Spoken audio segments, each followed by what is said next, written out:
રાજકોટ જિલ્લાના અટકોટ નજીક કાનપર ગામની સીમમાં 4 ડિસેમ્બર 2025ના દિલ્હીના નિર્ભયા કાંડ જેવી જ અત્યંત ક્રૂર અને જઘન્ય ઘટના સામે આવી હતી। ખેત મજૂરની વાડીમાં રમતી 7 વર્ષની માસૂમ બાળકીને નજીકની જાળીમાં ખેંચી જઈને 3 સંતાનના પિતાએ ગુપ્તાંગમાં સળિયો નાખી તેને લોહી લુહાણ કરી દીધી હતી। બાળકી દર્દથી કણસી રહી હોવા છતાં આરોપી ત્યાંથી નાસી છૂટ્યો હતો। પોલીસે 8 ડિસેમ્બરે આરોપીને ઝડપી 11 દિવસમાં જ ચાર્જશીટ ફાઇલ કરી હતી। 12 જાન્યુઆરી એટલે કે 35 દિવસમાં કોર્ટે ચુકાદો આપી આરોપીને દોષિત ઠરાવ્યો હતો। એ બાદ રાજકોટની સ્પેશિયલ કોર્ટે 15 જાન્યુઆરી સજાનું એલાન કરવાનું હતું, પરંતુ 17 જાન્યુઆરીની તારીખ પડી હતી। આજે આરોપી સામેનો આખરી ચુકાદો સ્પેશિયલ કોર્ટના જજ વી રાણા સાહેબ દ્વારા આપવામાં આવ્યો અને આરોપીને ઘટનાના 43મા દિવસે ફાંસીની સજા સંભળાવવામાં આવી છે। આ ઘણા વખતે મેં જોયું કે કોર્ટ છે એ ક્યારેક એકદમ લાગણીશીલ થઈ હૃદયદ્રાવક બનાવ બનેલા હોય ને એમાં બહુ પ્રેક્ટિકલ થઈને જજમેન્ટ આપતા હોય છે। જનરલી અમે એમ કહી કોઈ પણ કોર્ટને એમ કહી કે ભાઈ આ કેસ ઝડપથી ચલાવો છે એટલે કોર્ટ હંમેશા એમ જ કહે કે ભાઈ જેવો ટાઈમ મળશે એ પ્રમાણે કરશું। પણ આ કિસ્સાની અંદર આ કિસ્સો એટલો બધો ભયંકર હતો કે બાળકીના પિતાએ લેટર લખ્યો હતો ભાઈ મારી બાળકીની આટલી ખરાબ હાલતમાં અને ખરાબ હાલત કરી છે તો એનો કેસ વહેલામાં વહેલો ચલાવવામાં આવે અને ફાંસીની સજા સંભળાવવામાં આવે। એટલે મને પણ લેટર મોકલ્યો, અહીંયા પણ આવ્યો અને કોર્ટમાં પણ આવ્યો। એટલે એ પછી અમે કોર્ટને રિક્વેસ્ટ કરી હતી કે સાહેબ આ પરિસ્થિતિ છે, જે રીતે બાળકીની હાલત છે, 7.5 વર્ષની બાળકીની હાલત કરી છે એટલે એને કેસ વહેલો ચલાવવામાં આવે। એટલે કોર્ટને પણ એમ લાગ્યું કે આ એક ચોક્કસ પ્રકારનો કેસ છે એટલે એને વહેલો ચલાવવો જોઈએ। એટલે 34 દિવસમાં કોર્ટે તકસીરવાન ઠરાવી દીધો, જેમાં 11 દિવસ છે એ પોલીસ તપાસના હતા અને બાકીના દિવસો 4-5 દિવસ રજાના હતા અને 9 દિવસ છે એ આખો કેસ પ્રોસિક્યુશન તરફે અમે પૂરો કર્યો હતો। બાકી તો ગુર્જર સાહેબે આપણને કીધું કે શું પ્રોસિક્યુશનના પુરાવા રજૂ કરેલા હતા, પણ એટલું મને ખાસ મારું ધ્યાન એટલા માટે પડેલું છે કે જે કોઈ પણ બચાવ ડિફેન્સ છે એ લઈ શકે, બચાવ પક્ષે લઈ શકે, એના પહેલેથી જવાબ આપી શકાય એ પ્રકારનું ઇન્વેસ્ટિગેશન કર્યું હતું। એટલે જે કોઈ પણ બચાવ લે ને એનો જવાબ અમારે કાઢવાનો નહોતો, જે રેકર્ડ બનાવેલું હતું ને એમાંથી જ મળતો હતો।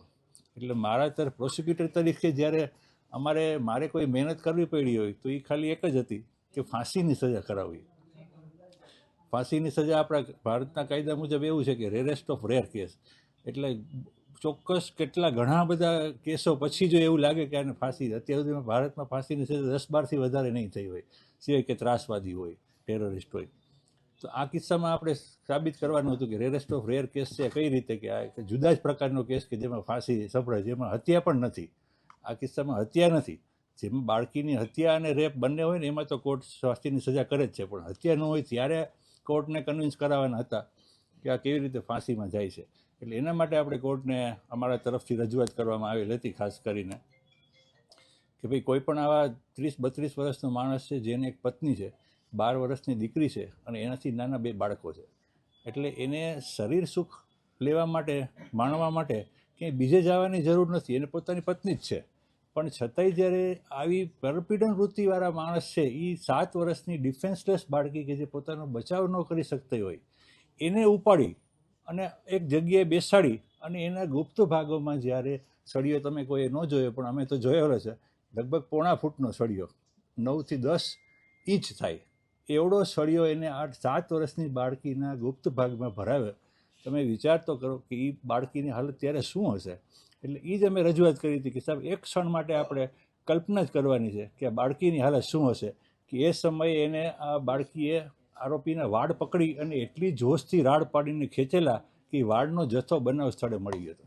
7 વર્ષની બાળકીના હાથમાં કેટલું જોર હોય, કોઈ પણ પુખ્ત પુરુષના વાળ છે એ ખેંચીને ફેંકી દે, એટલું બળ એને વાપરવું પડ્યું તો એ પીડા કેવા પ્રકારની હશે।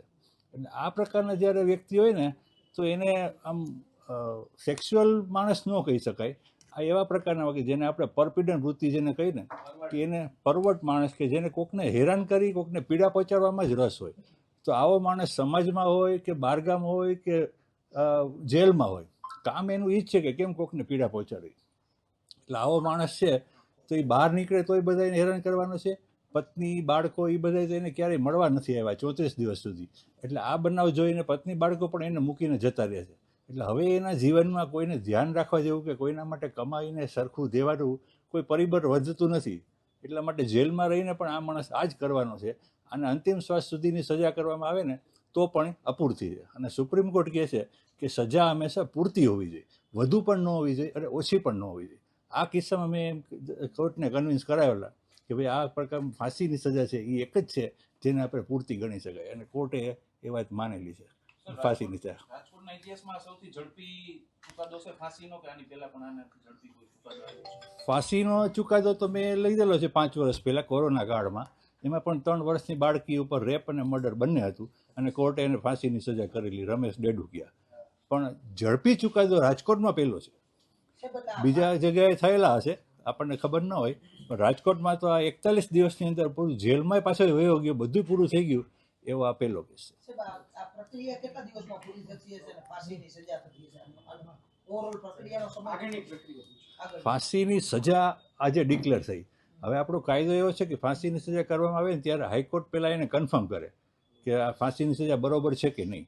પછી હાઈકોર્ટ એમ કહે કે હા અને ફાંસી બરોબર છે, ત્યારે ફાંસી આપી શકાય. પણ ત્યાર પછી આરોપીનો હક ઉત્પન્ન થાય કે સુપ્રીમ કોર્ટમાં અપીલ કરવાનો, અને સુપ્રીમ કોર્ટમાં પણ અપીલ થઈ ગયા પછી રાષ્ટ્રપતિને માફીની સજા કરી શકે. નિર્ભયા કાંડ કેસ છે એમાં પણ ચારેયને ફાંસી થઈ હતી, પછી હાઈકોર્ટમાં અપીલ થઈ, પછી સુપ્રીમ કોર્ટમાં અપીલ થઈ, બધાએ કીધું કે ના આને ફાંસીની સજા બરોબર છે. પછી રાષ્ટ્રપતિ પાસે માફીની અરજી કરવામાં આવેલી, એ પણ જ્યારે પૂરી થઈ ત્યારે એ ચારેયને એક તો આત્મહત્યા કરી હતી, 3ને ફાંસીની સજા આપવામાં આવેલી. એ 2012નો કેસ છે અને 2022માં એને ફાંસીની સજા, એટલે 10 વર્ષ આમ સામાન્ય રીતે થઈ ગઈ.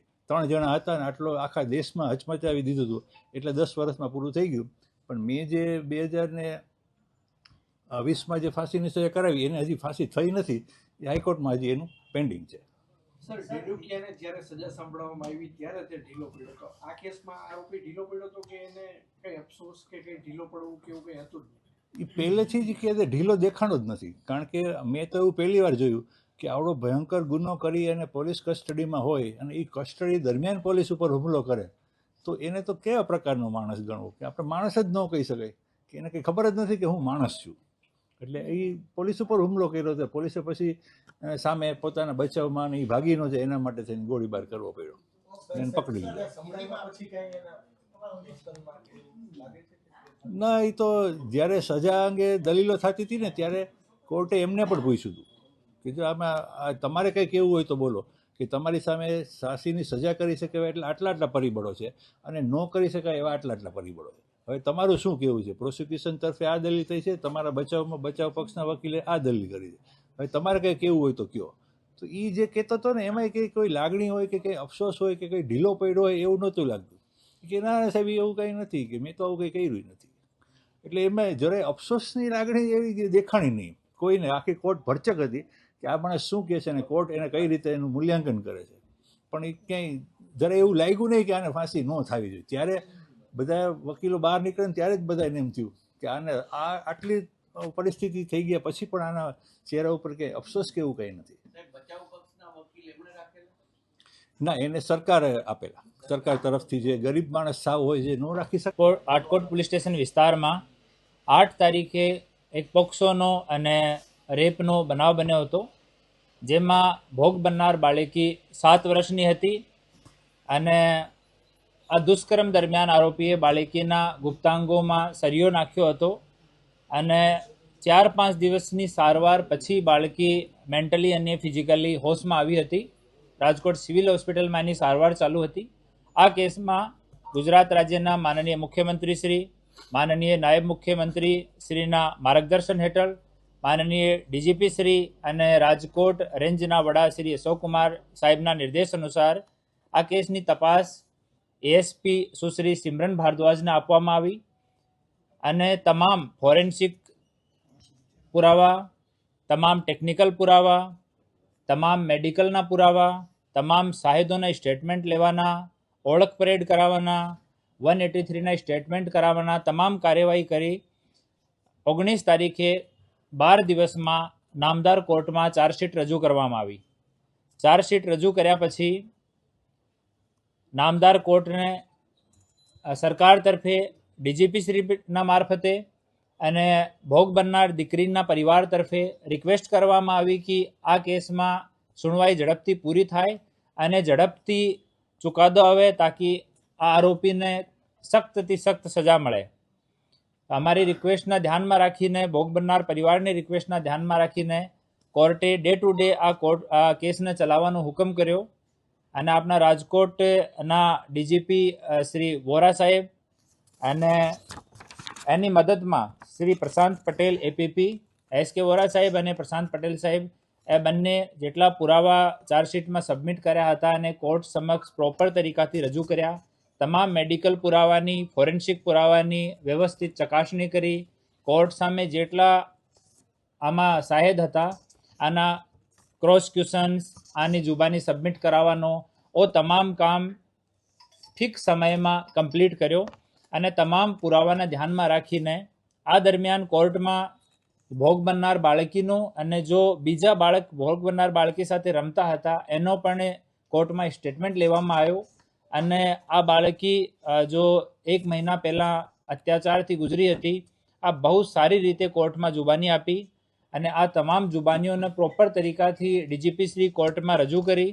અને 12 તારીખે કોર્ટે આરોપી જાહેર કર્યો, દોષી જાહેર કર્યો. અને આજ તારીખ 17ના રોજ આરોપી રેમસિંહ ઉર્ફે રામસિંહ તેરસિંહ ડુડવા, ઉંમર 32 વર્ષ, રહેવાસી અલીરાજપુર મધ્યપ્રદેશને ફાંસીની સજા સુનાઈ છે. અને સાથે સાથ પીડિતાને 7 લાખ રૂપિયાનો કમ્પન્સેશન આપવાનો સાથે સાથ ઓર્ડર કર્યો છે. આ કેસમાં ઇનિશિયલી જ્યારે એફઆઈઆર રજીસ્ટર થઈ ત્યારે ગુનો પણ અનડિટેક્ટ હતો અને ભોગ બનનાર દીકરીની હાલત સ્ટેટમેન્ટ આપવા માટે સારી નહોતી અને ત્યાં કોઈ બીજો નજરે જોનાર શાહેદ પણ નહોતો. તમામ ફોરેન્સિક પુરાવા સ્થળથી અમને અમુક ફોરેન્સિક પુરાવા મળ્યા. જો વેપન તરીકે જો સરિયો યુઝ કર્યો હતો, સરિયો મળ્યો.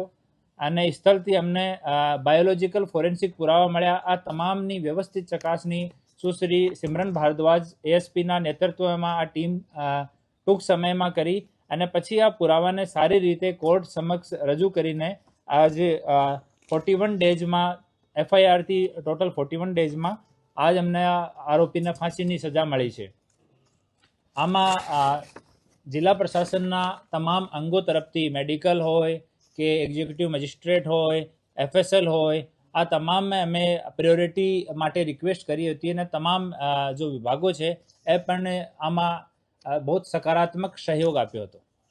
આરોપી વિરુદ્ધ હજુ એક ફરિયાદ દાખલ કરવામાં આવી હતી, એમાં પણ એની અટક માટે હવે કાર્યવાહી શું હતી? જી, આરોપી જ્યારે અમે ડિસ્કવરી પંચનામો કરતા હતા ત્યારે આ જો સરિયો રિકવર કર્યા પછી આરોપીએ પોલીસ ઉપર હુમલો કરીને ત્યાંથી ભાગવાનો પ્રયાસ કર્યો અને આ હુમલાથી બચવા માટે પોલીસ આત્મરક્ષામાં આરોપી ઉપર ફાયરિંગ કરી. આમાં બીએનએસની કલમ 109 મુજબ આટકોટ પોલીસ સ્ટેશનમાં ગુનો દાખલ છે, જેની તપાસ ડીવાયએસપી શ્રી ગોંડલ કરી રહ્યા છીએ. આ કેસમાં આરોપીની અટક થઈ ગઈ છે અને હાલ આમાં ચાર્જશીટ કરવાની બાકી છે. સર, કેટલા મહત્વના પુરાવા સાબિત થયા? મુખ્ય બાબતો કઈ આપના ધ્યાન આપે શું રજૂ કરીએ છીએ કોર્ટમાં આપના દ્વારા? મુખ્ય જો પુરાવા હતા એમાં બાળકીનો BNSS 183નો સ્ટેટમેન્ટ, બાળકીની જો સાથે બાળક રમતા હતા એનો BNS 183નો સ્ટેટમેન્ટ, પછી બાળકીનો ડીજીપી શ્રી અને મહિલા જો આપણા ચાઇલ્ડ વેલફેર અધિકારી છે એની હાજરીમાં કોર્ટમાં આ સ્ટેટમેન્ટ થયો. આના સિવાય ગુનાવાળી જગ્યા ઉપર એક બાળ મળ્યા હતા, એ બાળ આરોપીના DNA સાથે મેચ કર્યા હતા. અને જો હથિયાર રીતે જો સરિયો કામમાં લીધો હતો, આ સરિયા ઉપર બ્લડ સ્ટેન મળ્યો હતો, જો ભોગ બનનાર દીકરીના DNA સાથે મેચ કર્યો હતો. એની સિવાય આ આરોપીની ઓળખ પરેડ કરાવવામાં આવી. ઓળખ પરેડમાં ભોગ બનનાર દીકરીએ પણ અને એની સાથે જો બીજા બાળકો રમતા હતા જેની ઉંમર 3 થી 4 વર્ષ છે, એ બાળકો પણ આરોપીને સારી રીતે આઈડેન્ટિફાઈ કર્યો. આ સિવાય આરોપીની ત્યાં હાજરી, આરોપીનો બિહેવિયર, મેડિકલ એક્ઝામિનેશન, ભોગ બનનાર દીકરી છે એનો detailed medical examination, detail psychological medical examination, આ તમામની રિપોર્ટ કોર્ટમાં રજૂ કરવામાં આવી. અને જ્યાં એ લોકો આરોપીએ જો બાળીએ કામ કરતા હતા, એના છોટા ભાઈને ઘરે આ દિવસ કામ કરતા હતા, તો છોટા ભાઈનો સ્ટેટમેન્ટ કોર્ટમાં કરાવવામાં આવ્યો. ભોગ બનનાર દીકરીની મામા મામીની આ વાડી હતી, આ મામા મામીના સ્ટેટમેન્ટ પણ કોર્ટમાં કરાવવામાં આવ્યા. આ તમામ વસ્તુઓને ધ્યાનમાં લઈને નામદાર કોર્ટે ચુકાદો આપ્યો છે. દીકરીની હાલમાં સ્થિતિ કેવી છે? હાલમાં દીકરીની સ્થિતિ સારી છે અને અમારા એએસપી સુશ્રી સિમરન ભારદ્વાજ અને અમારા બીજા જો મહિલા પોલીસ અધિકારી છે એ જિલ્લાના જો ચાઇલ્ડ વેલફેર અધિકારી છે એની સાથે મળીને દીકરીનો આપણા સિવિલ હોસ્પિટલમાં, આપણા એમ્સ હોસ્પિટલમાં અને બીજા પ્રાઇવેટ જો સાયકેટ્રિક હોતા હોય છે, મનોવૈજ્ઞાનિક હોતા હોય છે, એનાથી આની કન્ટિન્યુ કાઉન્સેલિંગ હાલ પણ ચાલુ છે અને અમે લોકો રેગ્યુલર પરિવાર સાથે અને દીકરી સાથે સંપર્કમાં છીએ. સર, ખાસ કરીને છેલ્લા દિવસોમાં આરોપીની કોઈ વર્તણૂક એવી જણાઈ એવી શા માટે તેના કૃત્ય આચર્યું, કોઈ અફસોસ 7 દિવસ સુધી હોય એવું કોઈ જણાઈ આવ્યું છે? આ આરોપીએ પોતાના સ્ટેટમેન્ટમાં જણાવ્યો હતો કે એક વખત પહેલાં બી એવો આ દીકરી સાથે કરવાનો પ્રયત્ન કર્યો હતો અને ત્યારે બીજા બાળકો પણ સાથે રમતા હતા અને બાળકો હોબાળો કર્યો ત્યારે આરોપી ત્યાંથી જતો રહેલ અને ડિટેલમાં પૂછતાછમાં આરોપી જણાવેલ કે આ દિવસથી હું જોતો હતો કે ક્યારે મને આ દીકરી એકલી મળે અને હું એવો કૃત્ય કરું.